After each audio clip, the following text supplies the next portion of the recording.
प्रकाश नहीं रहने पर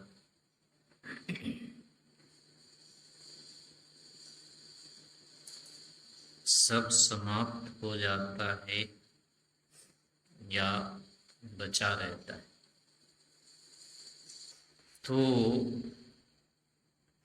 जो पूरी आंख बंद होती है तो उसका कोई खतरा लगता है, नहीं लगता है? मान लो आंख बंद हो जाए आज,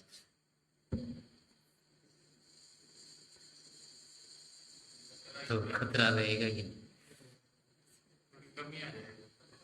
थोड़ी आएगी, पूरी आ जाएगी? अभी नहीं आएगी।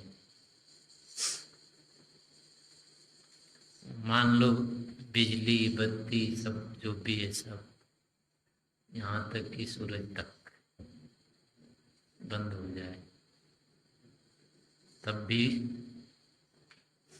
सब जाएगा या बचा रहेगा?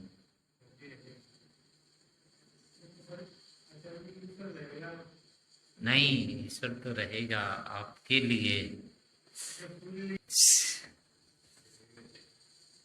हाँ?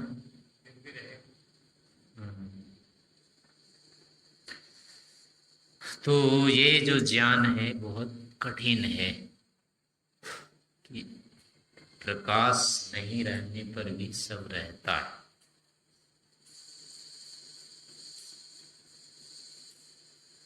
जैसे प्रकाश में लगता है कि सब है, ऐसे प्रकाश के अभाव में भी लगना कि सब है, यह ज्ञान बहुत अधिक कठिन है। ये है तत्व ज्ञान।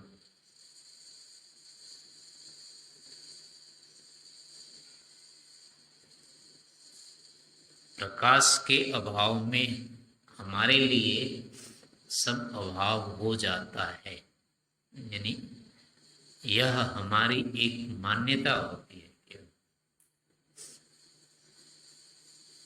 क्योंकि उसके बिना हमारा कोई प्रयोजन नहीं पूरा हो पाता। तो हमारे प्रयोजन का अभाव हो जाता है, इसलिए हम मान लेते हैं कि कुछ नहीं बचा, सब अभाव हो गया, हमारे लिए कुछ नहीं रहता है। लेकिन हम दूसरे के लिए भी मान लेते हैं कि नहीं रहता है,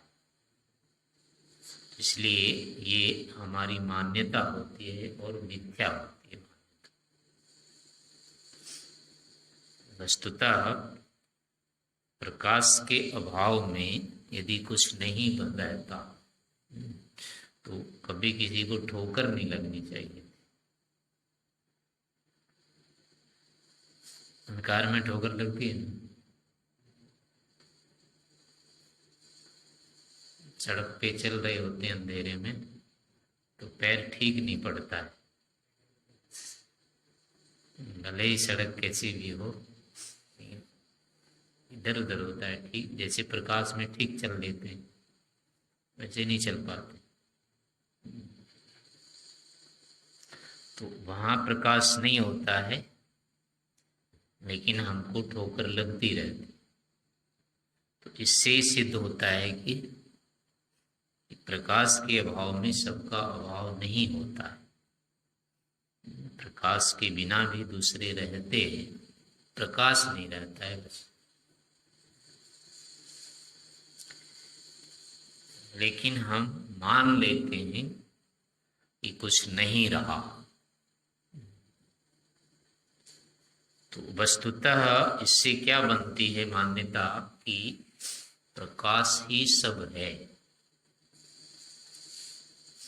अभी जो कुछ भी ये दिख रहा है सब प्रकाश के कारण दिख रहा है, लेकिन हम सबको प्रकाश में जानते हैं। ये सब प्रकाश है, यानी प्रकाश नहीं तो कुछ नहीं, इसका मतलब सब प्रकाश है। लेकिन ऐसा नहीं है। अन्य जितने हैं उन्हीं के साथ उन्हीं में से एक प्रकाश भी है।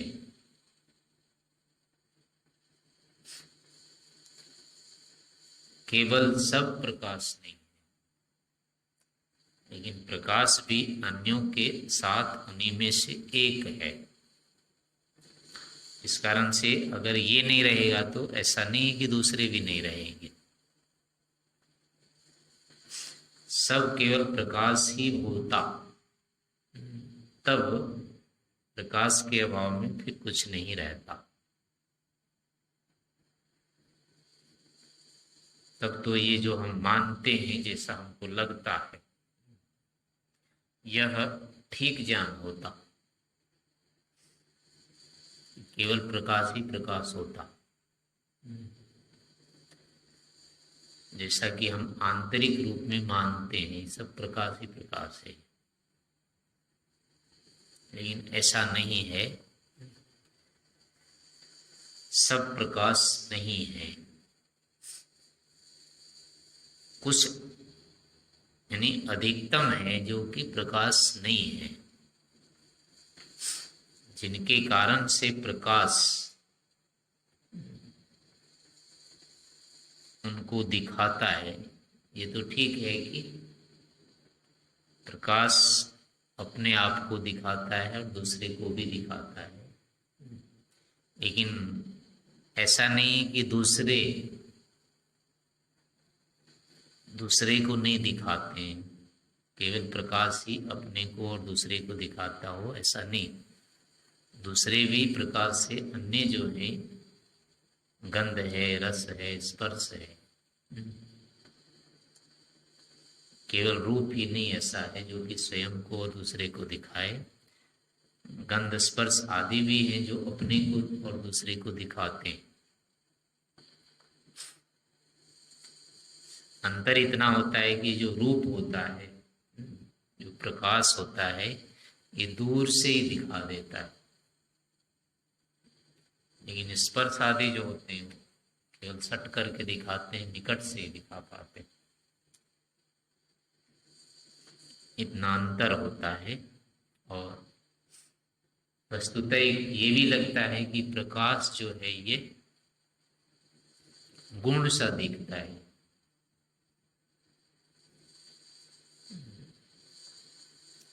क्योंकि इसका जो गुणी है वो दूर इससे लगता है। जब ये वहां जल रहा है डंडा, डंडा तो वहां है, उसका प्रकाश यहाँ आ रहा है, तो इससे लगता है कि वो तो गुणी है और ये उसका गुण है।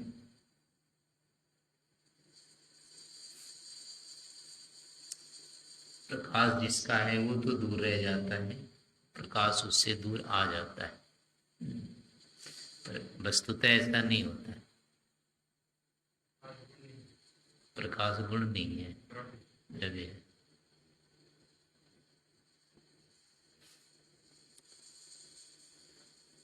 क्योंकि प्रकाश जो है वो चलता है, गुण कभी चलता नहीं है अकेला। कोई भी गुण के कभी भी अकेले कहीं नहीं जा सकता, गुणी के साथ रहता है। अपने गुणी को कोई गुण कभी छोड़ ही नहीं सकता, लेकिन प्रकाश जो है वो अपनी गुणी को छोड़ देता है। इस कारण से ये वस्तुतः गुण नहीं है, ये द्रव्य है, यानी अग्नि द्रव्य है। वैसे ये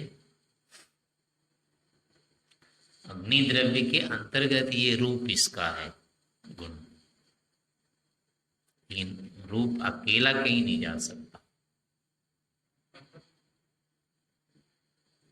वहां से जो आ रहा है ना, या यहाँ से ये यहाँ से इसकी किरणें जो है वो अग्नि है, वो अग्नि आ रही है। अग्नि के साथ ये जिसको प्रकाश कह रहे हैं ये रूप विशेष है, वो साथ में आ रहा है, वही रूप होता है। हाँ,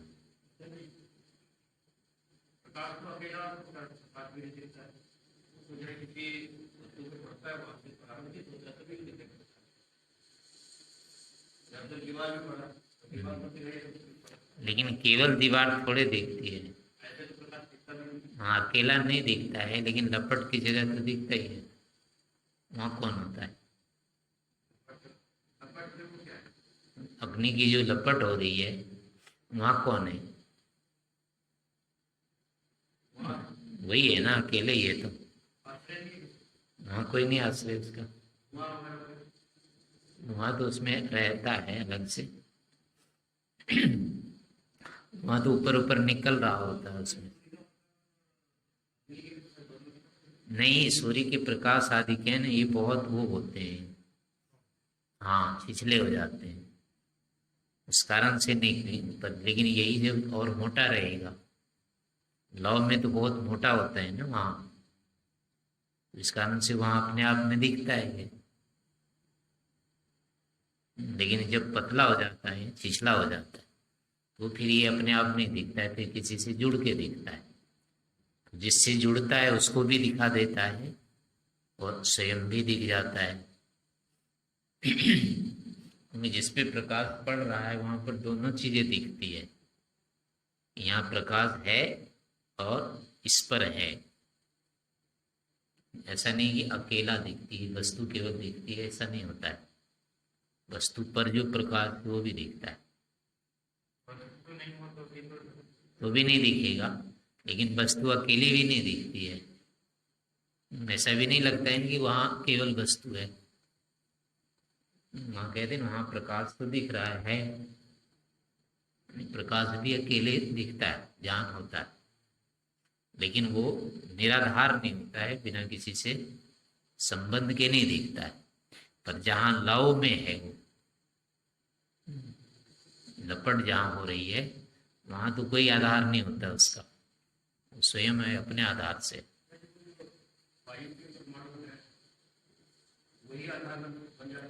ना, वो अपने आप में कोई आधार नहीं उसका वहां। नहीं, वो भी नहीं चमकते। वो तो उसके साथ मिलके जलाते हैं, उसको सहयोग करते हैं जलने में, लेकिन जलने का ही है उसका अपना। से बिजली आदि से होता है, टकराने से वो चमक निकलती है, तो उस चमक में और थोड़े कुछ होता है, चमक चमक ही होती है। अकेला नहीं दिखता है, चमक अकेली होती है, और क्या होता है? नहीं, वो भी तो सूक्ष्म रूप में परमाणु टकरा है, परमाणु टकराने के बाद जो किरण सी निकलती है ना, चिंगारी सी, उस चिंगारी में और क्या होता है? चिंगारी के अतिरिक्त जैसे ये प्रकाश है, ये प्रकाश का भी तो जो वायु और जल आदि के परमाणु उससे टकराने। नहीं, वो तो ठीक है, यहाँ पर ये सब जैसे यहाँ अपने आप में कुछ नहीं लग रहा है, पर है, प्रकाश है, यहाँ लग रहा है। तो यहाँ तो कण है सबके, उस कण पर वो टकराते हुए लगता है।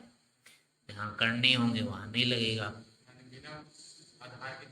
बिना आधार के नहीं दिखेगा। हाँ, लेकिन वही जहाँ अपने आप में अग्नि होती है ना, लपट, दीपक की यानी जो मोमबत्ती आदि जला रहे हैं, वहाँ जो या उस चीज के जलने से ऊपर जो लपट लहर उसकी उठ रही है, उसमें दूसरी चीजें नहीं होती है, वो स्वयं होती है।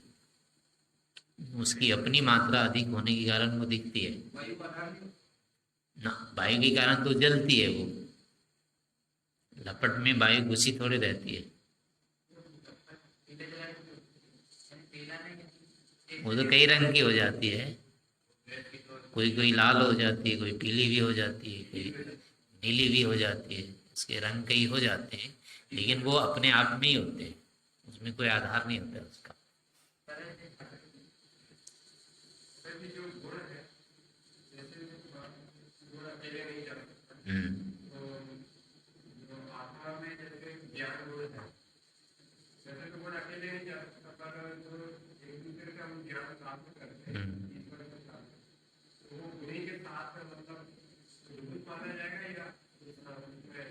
नहीं, उससे कुछ आता नहीं, ज्ञान कभी आता नहीं है ना। हाँ, नया ज्ञान वहां उत्पन्न होता है, किसी न किसी माध्यम से होता है। ईश्वर के द्वारा तो साक्षात कर दिया जाता है उत्पन्न, बाकी में हमारे मन और आत्मा के सन्निकट से होता है ज्ञान उत्पन्न। आत्मा में होता है लेकिन मन के सन्निकट से होता है, आता नहीं है। नहीं, आनंद भी ईश्वर का आनंद ईश्वर के सानिध्य में होगा। नहीं, हमारे अंदर नहीं होगा, उसका ज्ञान होगा। हाँ, ज्ञान अनुभव उत्पन्न नहीं होता है। हाँ, नहीं वो नहीं होता है।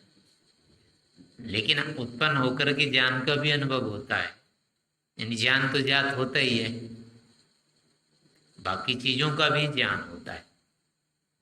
ज्ञान से ज्ञान का संबंध तो प्रत्येक विषय मात्र से होगा। ये रूप है, रस है, आनंद है, सुख है, दुख है, सबसे होता है। बिना ज्ञान के कुछ होगा ही नहीं, और किसी की अनुभूति हो ही नहीं सकती। तो ज्ञान तो सभी के साथ सामान्य है, तो ज्ञान तो होगा ही होगा, उसके बिना तो हो ही नहीं सकता। लेकिन वो जैसे आत्मा में ज्ञान, वो आनंद उत्पन्न नहीं होता है, या तो प्रकृति के सानिध्य से होगा, मन के सानिध्य से, या फिर ईश्वर के सानिध्य से होगा। ईश्वर वाला ही ज्ञात उसको, आनंद उसको ज्ञात होगा, यानी उसको लगेगा कि मुझ में हो गया, तन्मयता हो जाती है, वही नहीं होता है, उसमें नहीं होता है। नहीं, हाँ नहीं, वही मतलब उत्पन्न दूसरा ही, इसमें अपना ही उत्पन्न होता है ज्ञान, आता नहीं है। आनंद भी आता नहीं है इसमें, आनंद वही के वही ज्ञात हो जाता है, लेकिन ज्ञान से इसको तादाद में हो जाता है।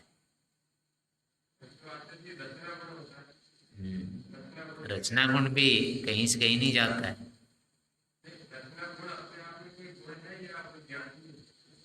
नहीं, रचना एक भाव शब्द है। नहीं, रचना शब्द जो है ना, रचना ही नहीं, कोई भी जितने भी भाववाचक हैं, भाव नामक, उनका संबंध कर्ता से भी होता है, कर्म से होता है एक साथ। जैसे पढ़ना, पढ़ना अकेले नहीं होगा, पढ़ने वाले का भी साथ संबंध होगा, और जिसको पढ़ेंगे उससे भी होगा संबंध। पढ़ना दोनों को बताएगा। पाठ शब्द है, पाठ शब्द अकेले को नहीं बताता है, ये दोनों के साथ ही होता है। जिसको पढ़ना है उसको मिल करके, और जो पढ़ेगा, यानी कर्ता और कर्म के दोनों को बताता है। वो भाववाची शब्द होते हैं, वो कोई भी होंगे तो उनका संबंध दोनों से अर्थ में रहता है, अकेले से नहीं होता है। रचना शब्द भी भाववाची है ना, भाववाची होने से दोनों के संबंध रहेगा, अकेला है ही नहीं वो। हाँ, वो तो अनुमान से होता है। नहीं, कर्ता जो है उस कर्म में वैसी स्थिति बनाता है, उसका नाम वहां रचना है। और कर्ता जो वो कर रहा है उसको भी रचना कहते हैं, यानी रचना कर रहा है। वहां कर्ता में केवल ज्ञान रूप में रचना होती है।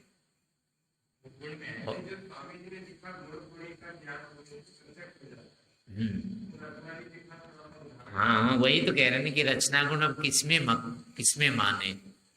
अगर कर्म में मानते हैं तो कर्ता से वो कैसे आएगा, वो तो कर्म में ही उत्पन्न ही हो रहा है। हाँ, संबंध दोनों से होता है। कर्ता जो है कर्म में ऐसी संयोग विभाग करता है उसको, जिससे वो रचना उत्पन्न हो जाती, बन जाती है, ज्ञान रूप में रहेगी। हाँ, स्वरूप में रहेगी रचना। हाँ, कर्म में स्वरूप में रहेगी वो, कर्ता में ज्ञान रूप में रहेगी, वो क्रिया द्वारा वैसा करेगा। तो चूंकि अभी बिना कर्ता के वो होगा नहीं, वो स्थिति नहीं बन सकती है, इस कारण से कह देते हैं ये उसका है, ये उसके किए बिना नहीं होता। ऐसे संबंध इसका बिना भाव कर्ता से हो जाता है रचना का, इसलिए उसको कह देंगे उसकी रचना है। यानी जब कर्म को देख रहे होंगे तब तो कर्ता को बताने के लिए होगा रचना, उसकी रचना है। और कर्ता में रहेगा जीवन, तब कहेंगे उस क्रिया की रचना कर रहा है, तब कर्ता की रचना नहीं होगी। वस्त्र की रचना कर रहा है, अन्न की कर रहा है,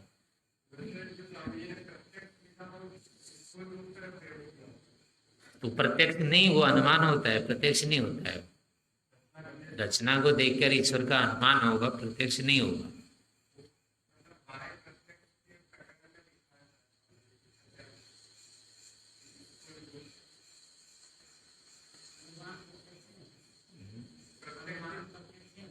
नहीं वो, हाँ, यानी कि उस समय ऐसा होगा कि उस रचना को देख करके जो ज्ञान उत्पन्न होगा ना, वहां वही ज्ञान, चूंकि ईश्वर के बिना नहीं हो सकता है वो रचना, वही ज्ञान ईश्वर से भी संबंध करा देता है। वो इस क्रम से ईश्वर का प्रत्यक्ष वहां होगा।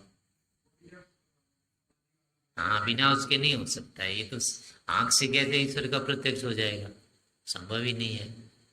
आंख का विषय नहीं हो रहा, रचना का ज्ञान तो आंख से हो रहा है, और उसके बाद फिर मन से हो रहा है, वो तो सीधे सीधे अनुमान है।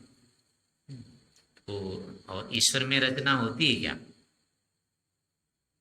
ईश्वर में तो रचना हो ही नहीं सकती।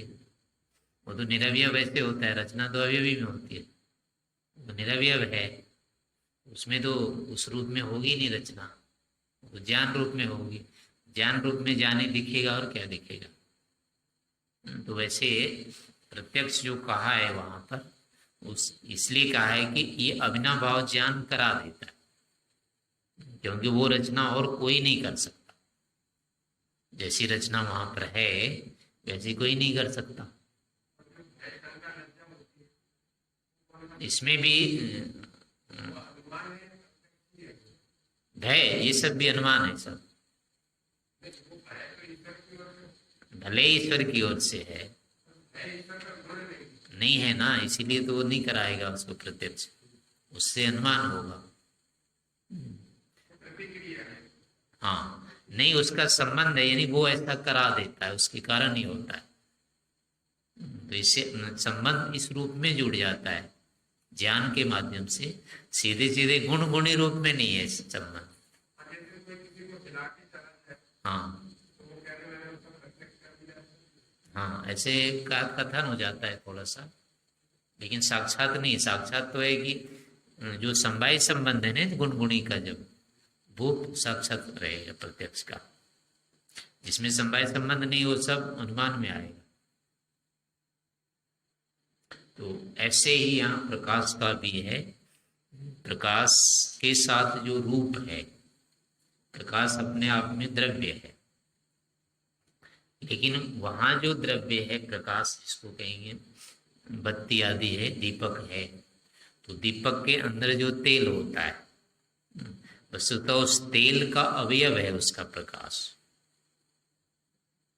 ऐसे यहाँ इसमें जो बिजली बन रही है, बिजली निकल रही है वहां, तो वो बिजली का अंश है, ये किरण है यहाँ तक। हाँ, जो किरण आ रही है वो द्रव्य है। वो किरण वहां से जो निकल रही है उसका अवयव है ये। किरणें द्रव्य होती है, क्योंकि किरणों के खंड होते हैं, वो कट भी जाती है बीच में। ये अवयव होंगे तो अवयवी फिर वो, हाँ, किरण एक अवयवी हो गया ना, अवयवी हो, हाँ हाँ, द्रव्य से आती है, लेकिन द्रव्यों के जो अवयव होते हैं उनसे भी छूटा हुआ अवयव है, उसके अंदर वो अवयव है। हाँ, क्रम से आती है। वो अवयवी इसलिए है कि वो भी कई कई है, एक के बाद दूसरे दूसरे, वो प्रवाह है, तो एक नहीं है वो भी किरणों का एक मतलब समूह, एक के बाद दूसरा, दूसरे के बाद तीसरी है, ऐसे होती है वो। और उसके भी कण जो होते हैं वो भी नष्ट होते हैं। तो अगर वो अवयवी नहीं है तो कण नष्ट कैसे होंगे वो। तो इस कारण से एक तो प्रभाव उसका बनता रहता है, कटती है वो चीजें। अब प्रकाश आ रहा है, यहाँ हमने रोक लिया, तो यहाँ से वहां तक अगर प्रकाश यहाँ तक एक ही होता है तो बीच में नहीं रुकता वो, पर बीच में रुक जाता है वो। और जैसे ही इसको हटाते हैं वैसे फिर ये आता है, लेकिन इसको आने में समय लग जाता है, एकदम नहीं आता है, बहुत शीघ्रता में आता है। लेकिन यहाँ से फिर चल के यहाँ आता है, और यहाँ आए हुए में जो अब लग रहा है एक, लेकिन यहीं से कट जाता है, तो इधर का यानी अलग हो जाता है, इधर का अलग हो जाता है, इससे कि वो एक नहीं है।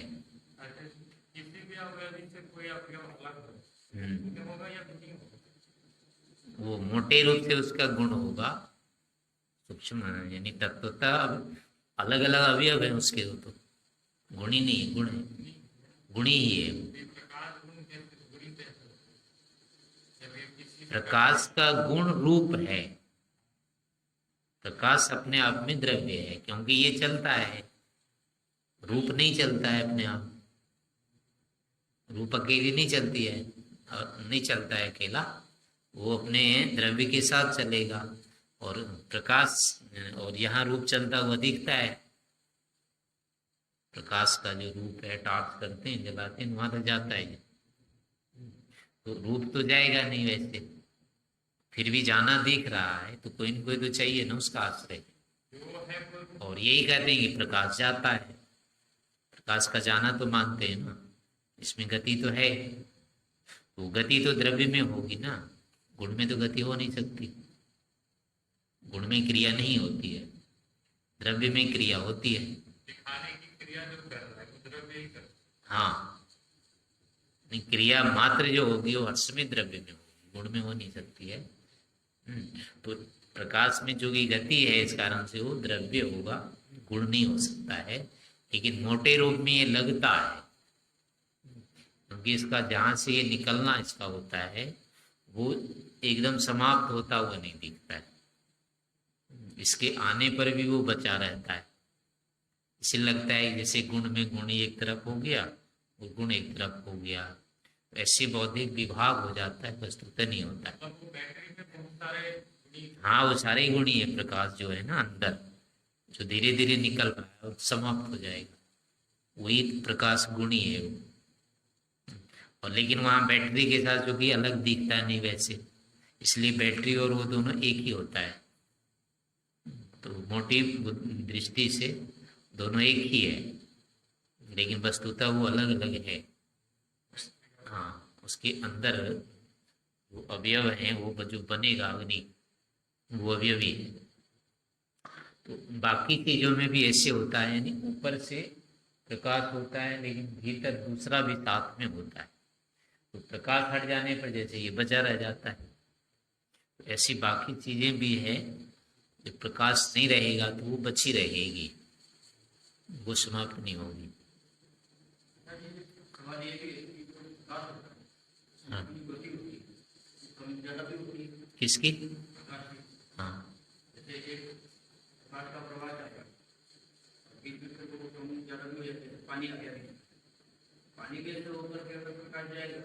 देर में जाएगा।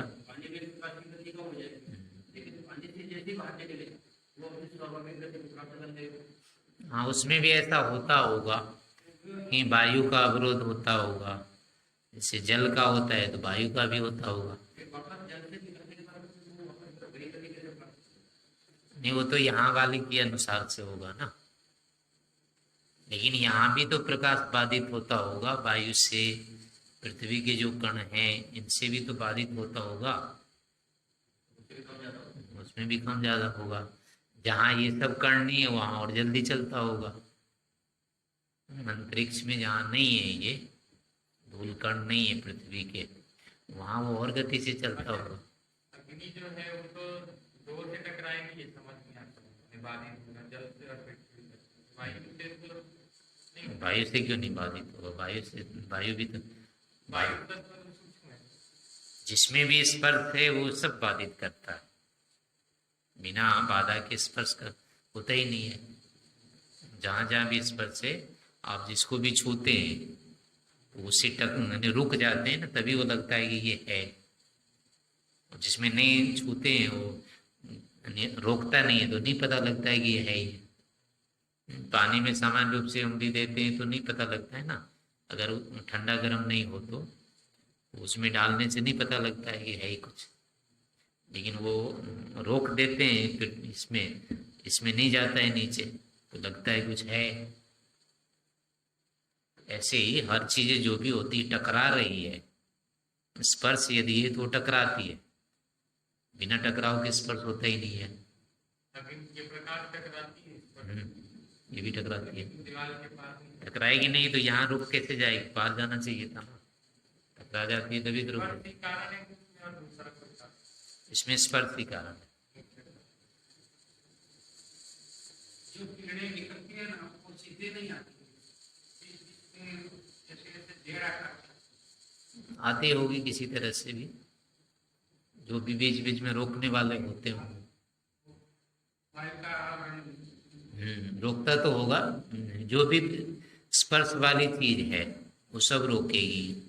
और अंतिम जो है प्रकृति स्वयं, उसके प्रत्येक परमाणु में ये गुण है, स्पर्श वाले, अवरोध वाले गुण। इसलिए वो एक दूसरे को तो रोकेंगे ही रोकेंगे। बस अंतर इतना होता है कि दो परमाणु जो वैसे होंगे तो जब तक वो आपस में सटे नहीं है, उनका जो संयोग होता है वो शिथिल संयोग रहता है। इसलिए उसके बीच वाली चीज तो निकल जाएगी, वहां सीधे परमाणु से टकरा के नहीं जा सकती आगे कोई दूसरी चीज। हाँ, परमाणु परमाणु एक दूसरे को रोक, वो नहीं जाने नहीं देते, उसको रोक लेते हैं वो। तो सारी चीजें प्रकृति की बनी हुई है ये, इसलिए टक्कर तो सभी में होगा। बस इतना है कि दो जहां खड़ी है उनका संयोग अगर शिथिल है, वो तीसरा उसमें घुस जाता है बीच में से। जैसे पानी में से घुस जाते हैं ना, या हवा में भी घुस के जाते हैं। तो सामान्य रूप से तो लगता है हवा नहीं रोकती है, लेकिन लंबे चौड़े होके जाओ तो रोकती है ना। फिर कपड़े लेकर के या ऐसे किसी तरह जाओ तो ये रोक लेती है, नहीं जल्दी जाने देती है। ऐसे पानी में बहुत जल्दी नहीं जा सकते, धीरे धीरे भरे निकल जाते हैं, लेकिन गति से जाओ तो पानी नहीं जाने देता है। हाँ, तो उसके अवयव अलग हो जाते हैं, जितनी देर में उतनी देर में निकलते हैं, एकदम से तो रोकते ही है। ऐसे वायु भी रोकती है, ऐसे प्रकाश भी रुकता है, प्रकाश को वायु आदि भी रोकते हैं। तो अपना ये था कहने का कि प्रकाश इनके ऊपर पड़ करके इनको दिखाता है, अपने को भी दिखाता है। जैसे स्पर्श भी अपने को जनाता है और जिस अवयवी में है वो उसको भी जना देता है। ऐसे गंध भी है, अपने को जनाता है, जिस अवयवी का है उसको भी जना देता है। स्पर्श जिसमें है अपने को जनाता है, उसके अवयवी को जना देता है। और उस अवयव में फिर अगर दूसरे जो गुण हैं, अब रूप आदि गुण को भी जना देता है। ऐसे आपस में ये सभी एक दूसरे को जनाते हैं। ऐसा नहीं होता है कि केवल प्रकाश ही दूसरे को जनाता हो। हाँ, दूसरे भी जनाते हैं ये, लेकिन ये क्या है, दूर से जना देता है। बाकी जो है केवल सट के जनाते हैं, ये बिना सटे ही द्रव्य से जना देता है। प्रकाश स्पर्श को भी जनाएगा। हाँ हाँ, दूसरे को भी दिखा देता है, बता, इससे यानी इसके कारण ज्ञान हो जाता है। रूप आदि यानी स्पर्श आदि का ज्ञान जब सीधे सटते हैं उसमें, तभी इंद्रियां सट के जनाती है। और ये वाला जो प्रकाश वाला भाग है, ये दूर रहते हुए वस्तु का ही ज्ञान हो जाता है, ये अंतर रहता है। शब्द भी वस्तु को भी जनाता है, जिससे उत्पन्न होता है वो उसको तो जना ही देता है। और फिर उससे अब संयोग हो जाता है, उसमें और जो संबंध है उनका भी ज्ञान हो जाता है। ऐसे ही यानी प्रलय जब हो जाएगा प्रकाश का, तो बाकी भी चीजें रहेगी, ऐसा नहीं होगा कि कुछ नहीं रहेगी। तो बुद्धि में अगर ये आ जाता है तो धीरे धीरे अब क्या होंगे, जितने भी पहले तो प्रकाश नष्ट हो गया, फिर बाकी चीजें रह जाएगी, वो भी टूटते टूटते अंत में जो प्रकृति रूप में है या अंतिम, वो सभी रह जाएंगे, वो नष्ट नहीं होंगे, क्योंकि वो भी प्रकाश जैसे ही अस्तित्व वाले हैं, इसलिए उनका नाश नहीं होगा। उन्हीं में हम भी बच जाएंगे, उसी में ईश्वर है, उसी में हम है, अन्य जीवात्मा, उसी में प्रकृति के सारे परमाणु हैं। इस तरह से सभी रहेंगे, ऐसा नहीं प्रकाश नहीं रहने से कोई नहीं रहेगा, ऐसा यदि ज्ञान होता है तो सबसे पहले होगा मरने का डर चला जाए। केवल इसी अज्ञान के कारण से मरने में डर लगता है। मर जाएंगे तो अंधकार हो जाएगा, कुछ नहीं बचेगा, ज्ञान बंद हो जाता है। तो अगर ये वाला ज्ञान है कि नहीं होता है, केवल प्रकाश के नहीं रहने से या इन चीजों के टूट फूट जाने से ऐसा नहीं होता है कि सब कुछ बचता नहीं है, फिर भी बचे रहते हैं। जो ना टूटने वाले हैं वो सब रहेंगे। उनमें से हम भी हैं एक ना टूटने वाले, प्रकृति भी है ना टूटने वाली, ईश्वर भी ना टूटने वाले हैं। ये सारे के सारे बचे रहेंगे। तो इनके बचे रहने का यदि ज्ञान होता है तो फिर मरने का, शरीर से अलग होने का, अंधकार हो जाने का, फिर इनसे जो भय उत्पन्न होता है वो भय नहीं होगा। दूसरा है कि यदि वो भय हो रहा है तो अभी ये ज्ञान नहीं हो रहा है, और ये यदि ज्ञान हो रहा है तो भय नहीं होगा। इस रूप में इस ज्ञान को बनाने का प्रयास करना चाहिए। थोड़ी मात्रा में ये ज्ञान होता है तो भय रहेगा, लेकिन तत्वतः यदि ये ज्ञान हो जाए पूरा प्रत्यक्ष रूप में तो फिर विभाग का डर नहीं रहेगा, क्योंकि अंतिम विभाग अंतिम वस्तु का होता नहीं है। उसमें हम भी हैं, बचे रह जाएंगे। जैसे अब बचे हैं ऐसे ही आगे भी बचे रहते हैं, लेकिन ये ज्ञान नहीं होता है। और इसी कारण नहीं होता है कि हम कारण नहीं देखे, प्रकाश आदि नहीं हो तो मान लेते कुछ नहीं बचा। तो मरने से पहले दिखना, सुनना, ये सब बंद हो जाता है। इस कारण से लगता है सब बंद हो गया। पर धीरे धीरे अगर ये ज्ञान हो गए तो ऐसा नहीं लगेगा। तो इस रूप में इसको जानने का प्रयास